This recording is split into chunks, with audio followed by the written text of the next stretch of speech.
मैंने तुम्हें पहले ही कहा था ना, नूरा और कुलसूम के गम में घुलने की जरूरत नहीं है। हमारे अपने मसाइल कम है जो हम दूसरों के मसाइल को हल करते थे। आप इस हद तक गिर जाएंगे।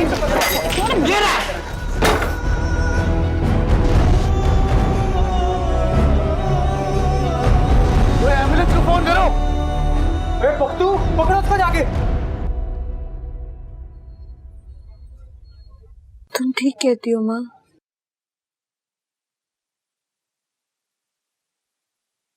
लेकिन मैं जब भी कोई बेबस और मजबूर लड़की देखती हूँ तो मुझे बाजी नसीमा याद आ जाती है। उसका जुए में हार जाना याद आ जाता है। बेचारी नूरा याद आ जाती है। वो कर्ज उतारने को वो अपनी जान से जा रही है।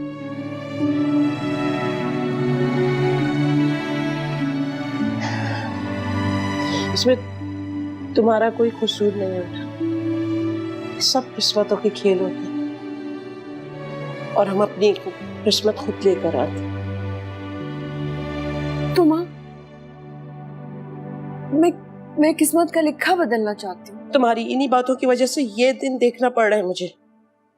मैं कचहरी, जेलों, थाने और मकानदार को नहीं मुंह दिखा सकती। मेरे से नहीं है, मेरे बस में कुछ भी नहीं है। मुझे माफ कर दो। कुछ है यहाँ जल के बुझा है धुआं सा,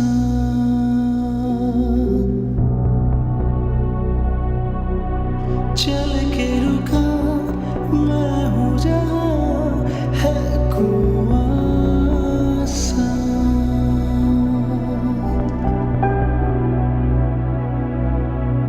खुद से रूठा हुआ हूँ, कैसे खुद को मनाऊं।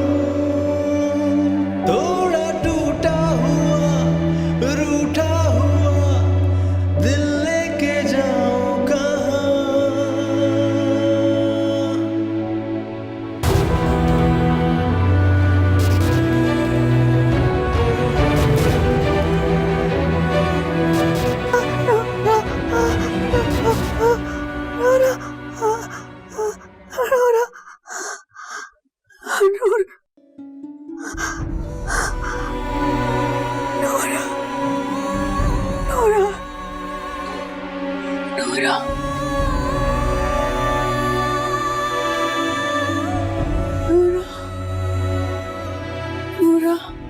मुख्तार, वो मर चुकी।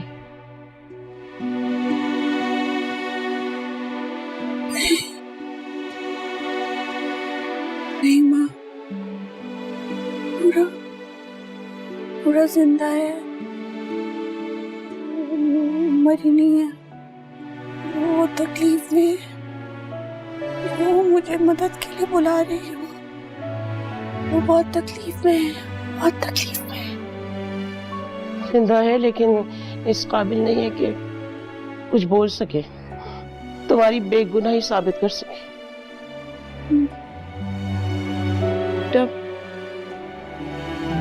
अब भूल जाओ उसको, बस कर दो ना। मैं तुम्हारे आगे हाथ जोड़ती। बस ये याद रखना कि बख्तू गया था काम से और वो वापस लौट के नहीं आया। कहाँ गया, किधर गया, हमें कुछ पता नहीं है। जिंदा भी है या मर गया है हम नहीं जानते। वो हमारे लिए मर चुका है, याद रखो ये बात।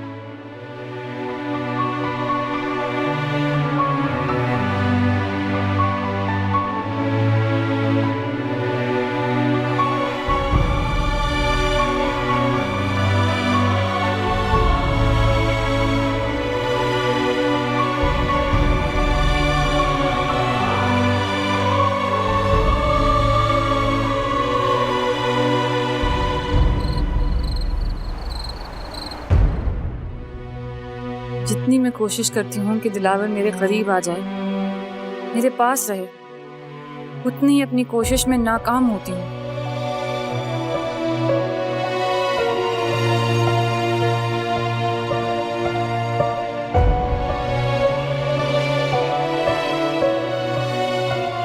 आहत का फोन मिलाओ। मुसलसल कॉल किए, नंबर बन जा रहा है। लगता है वो शहर में नहीं है। क्या करेंगे, कहाँ जाएंगे अब हम? हाजी साहब की बीवी हमें मजीद बर्दाश्त नहीं कर सकती। मैंने बहुत मन्नत समाजत करके चंद दिन रहने का मौका मांगा है उससे। उसके बाद क्या करेंगे हम? तुम्हारी तो नौकरी भी खत्म हो गई है। नौकरी में नहीं, बख्तू कर रहा था। होलिया बदलने से हालात तो नहीं बदले? अभी भी तुम्हारी जिंदगी महफूज तो नहीं है?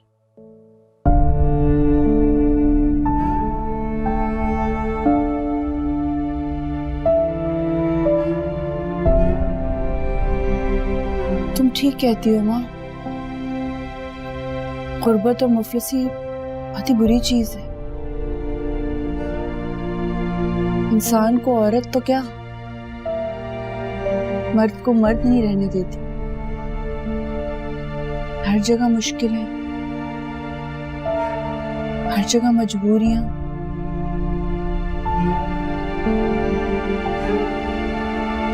इसीलिए तो मेहनत करके, मैं तालीम हासिल करके हालात बदलना चाहती थी।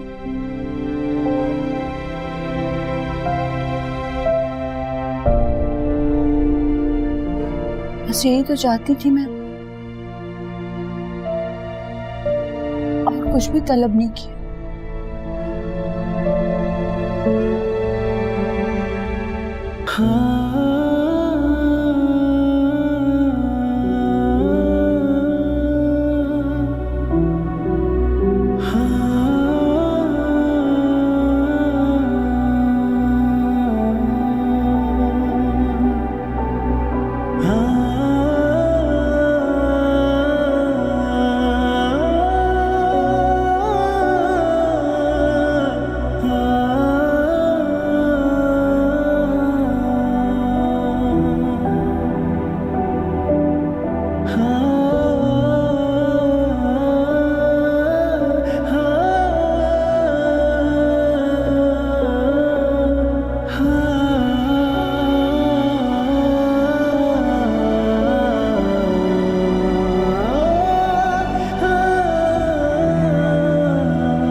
मुख्तार,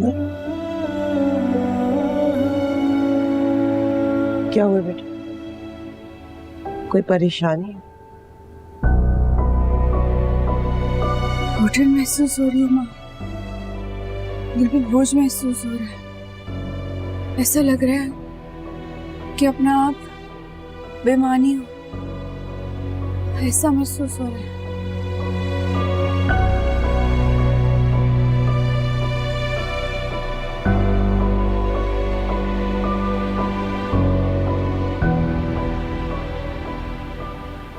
ये लो, केक लाएंगे तुम्हारे लिए। इतने दिनों से खिला पिला रही हो, अगर मोटा हो गया तो तुम्हारी दोस्त ने इन मौके पे इनकार कर दिया फिर? ऐसा कुछ नहीं होगा, और अगर उसने ऐसा कुछ किया ना तो जिंदा नहीं छोड़ूंगी इसे। तो यानी मेरा शक सही निकला, तुम हमारी शादी जबरदस्ती करवाना चाहती हो? ऐसा कुछ नहीं है, ये उसका खुद का फैसला है। और वैसे भी वो तुमसे शादी करके अपने गांव वापस जाना चाहती है। इतनी मेहनत करके उसने एग्जाम्स दिए हैं, उसकी ज़िंदगी में यह आखिरी मरहला तो है, और उसे अच्छी तरह पता है कि मेरे भाई से ज़्यादा उसे प्यार करने वाला इंसान मिल ही नहीं सकता। ये सब तुम इतने यकीन से कैसे कह सकती हो? बहन हो तुम्हारी, पूरा यकीन है मुझे। अच्छा, और तुम्हारी दोस्त का फ़ोन क्यों बंद है? पढ़ रही होगी, तुम्हें पता तो है पढ़ाई के मामले में कोई समझौता नहीं करती।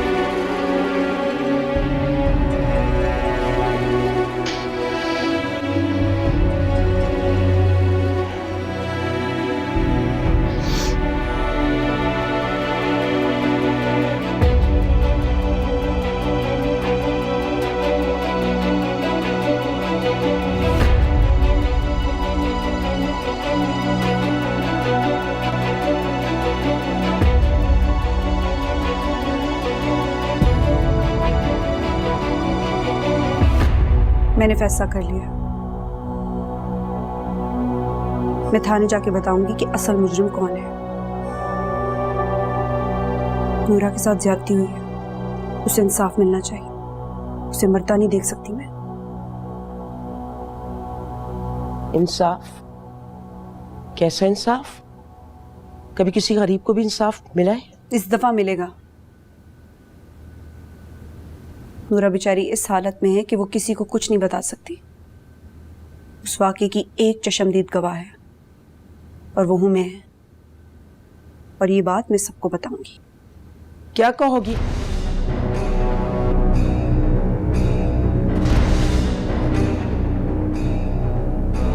वही जो हकीकत है। मैंने अपनी आंखों से नूरा को सलार साहब के कमरे में जाते हुए देखा था। उस बेचारी ने अपनी इज्जत बचाने के लिए उन्हीं के टेरेस से छलांग लगा दी। ये बात सबको पता चलनी चाहिए, समेत दिलावर सर के। मैंने उनसे जो झूठ बोला, जो धोखा दिया, उसकी वो जो सजा देंगे मुझे कबूल होगी। लेकिन ये नूरा वाली बात अब किसी से नहीं छुपेगी। उस रात क्या देखा था आपने? नूरा ने आपको बताया था कि वो बख्तू से खौफज़दा है? नहीं छोटे मलिक साहब, ऐसा तो नहीं लगता था, पर बख्तू बार बार नूरा से बात करने के बहाने अंदर आ रहा था और सबसे नूरा के बारे में पूछगछ भी कर रहा था। और नूरा भी उस दिन कुछ परेशान सी लग रही थी। नूरा काफ़ी करीब थी आपके। ने कोई आपसे बात की हो बख्तू के बारे में या भी किसी और के बारे में जिससे वो खौफज़दा हो? जी वो इन दिनों बहुत कुछ मुझसे छुपा रही थी, पर मैंने पता लगा लिया था कि वो किन चक्रों में पड़ी है। और वो जी बख्तू भी जान गया था, इसीलिए तो उसके पीछे पड़ा था। क्या मतलब? जी वो नूरा है ना, अपने सलार साहब हैं, हुरिया बीबी के छोटे भाई, वो जी उसको पसंद करने लगी थी। और जी वो सलार साहब भी उसको पसंद करता था शायद। जी मैंने उन दोनों को बात करते हुए देखा है, अक्सर छुप छुप के। एक मिनट, इसे रोको, जूम करो इसे। हमारा शक सही साबित हुआ। इसका मतलब है कि बख्तो भागकर घड़ी की तरफ गया है। इसका मतलब इसके घर वाले जानते हैं कि वो कहाँ पर है, और इसकी रूपोशी और घर वालों के झूठ बोलने से तो यही अंदाजा हो रहा है सर कि नूरा के साथ बख्तू ने जबरदस्ती करने की कोशिश की होगी। ये हमारे हाथ आ जाए और इससे तो हम सच उगलवा लेंगे। और हमें पता है कि हमारे हाथ कैसे आएगा। सर जब हम इसके घर वालों पर हाथ डालेंगे। तुम तैयारी करो, जाओ। भाई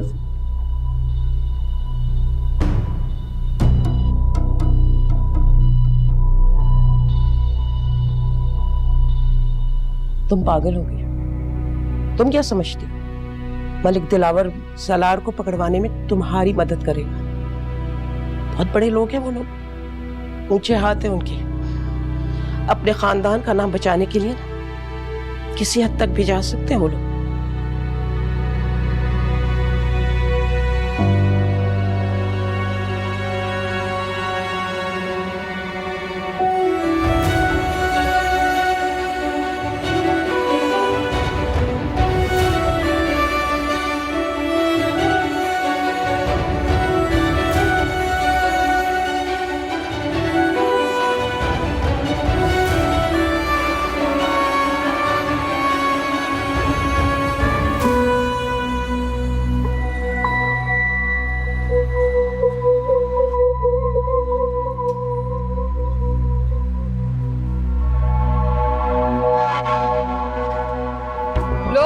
आ गई है पुलिस फिर से। रास्ता देख लिया हमारे घर का? पुलिस? हाँ तो हमें क्या फिक्र, हम क्यों डरें? हमने थोड़ी कोई जुर्म किया है। कोई बात नहीं जी, फरमाइए, कोई काम है? जाइए अपना काम करिए। हर बार झांकती रहती है। और आप भी चलें अंदर, आप भी ज्यादा ना झांका करें।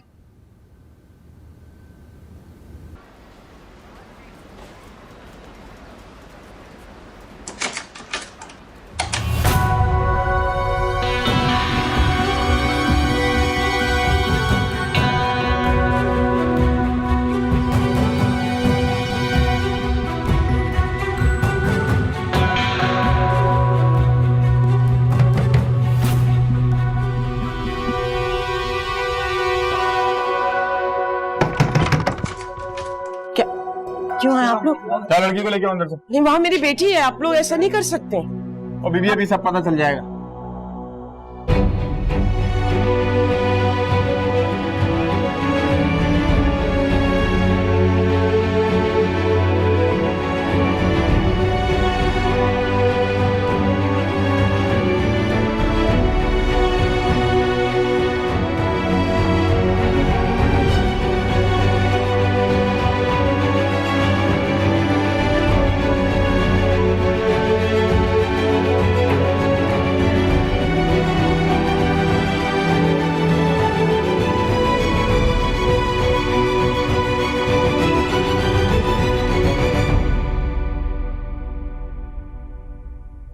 कुछ है यहाँ जल के बुझा है धुआं सा,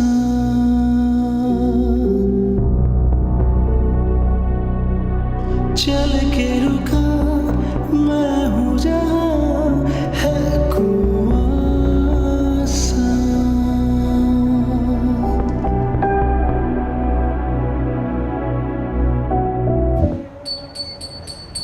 कौन हो भाई?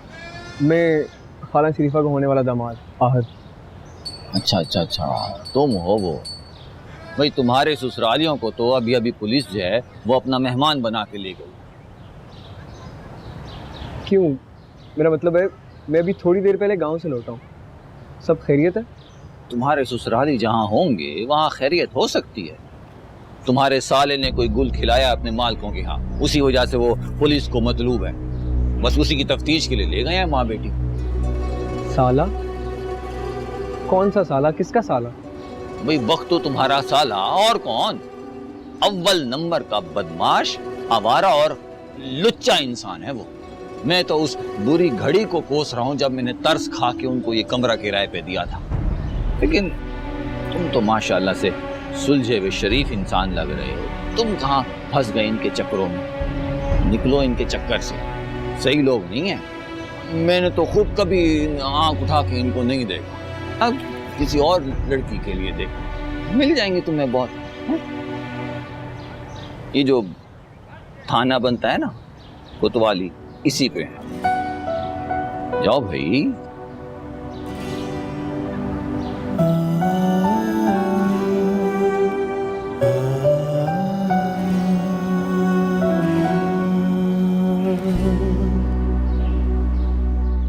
कुछ बताया इन लोगों ने?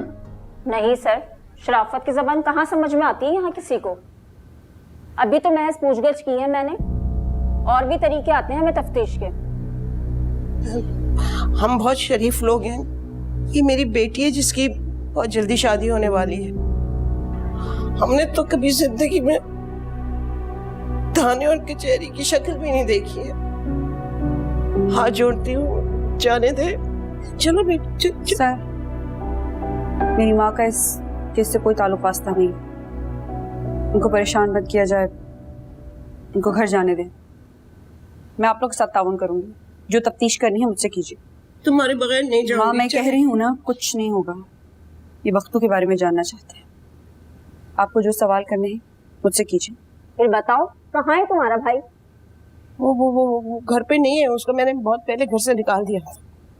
अच्छा, इसका मतलब ये बात तुम अच्छी तरह जानती थी कि तुम्हारा बेटा मुजरिम है? मेरा भाई मुजरिम नहीं है, सिर्फ नूरा का हमदर्द था। हमदर्द था तो भागा क्यों? भागा नहीं है वो मिस।